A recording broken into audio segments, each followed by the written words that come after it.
ഓടിക്കൊണ്ടിരുന്ന KSRTC ബസ്സിൽ സ്ത്രീ പ്രസവിച്ചു. സംഭവം തൃശൂർ പേരാമംഗലത്ത്. അമ്മയും കുഞ്ഞും അമല ആശുപത്രിയിൽ സുരക്ഷിതർ.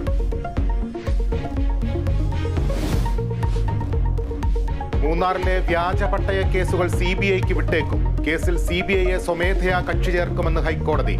പട്ടയം നൽകിയ രവീന്ദ്രനെതിരെ എന്ത് നടപടി സ്വീകരിച്ചെന്ന് ചോദ്യം. രവീന്ദ്രനെതിരെ ഒരു കേസുമില്ലെന്ന് സർക്കാർ. കയ്യേറ്റക്കാർക്ക് പോലീസ് വഴി നോട്ടീസ് നൽകാൻ നിർദ്ദേശം.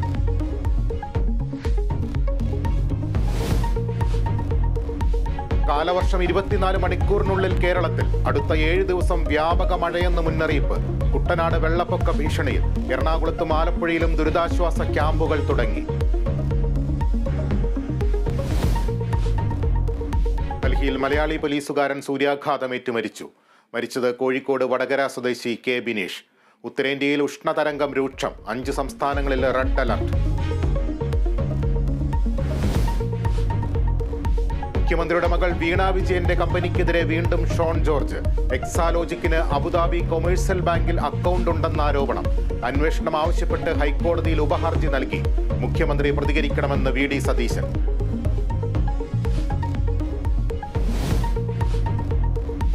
വിഷു ബമ്പർ 1ാം സമ്മാനം ആലപ്പുഴയിൽ വിറ്റ ടിക്കറ്റിന്. ഭാഗ്യ ടിക്കറ്റിന്റെ നമ്പർ VC 490987. 1ാം സമ്മാനം 12 കോടി രൂപ.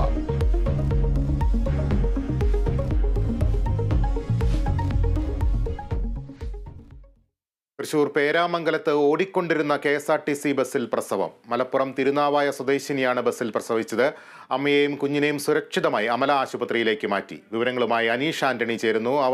അനീഷ്, അമ്മയും കുഞ്ഞുമൊക്കെ അമലയുടെ സുരക്ഷിത തീരങ്ങളിലേക്ക് എത്തിയെന്ന ആശ്വാസകരമായ സന്തോഷകരമായ വാർത്ത എങ്ങനെ പങ്കുവയ്ക്കാം പ്രേക്ഷകരുമായ നിമിഷങ്ങൾ?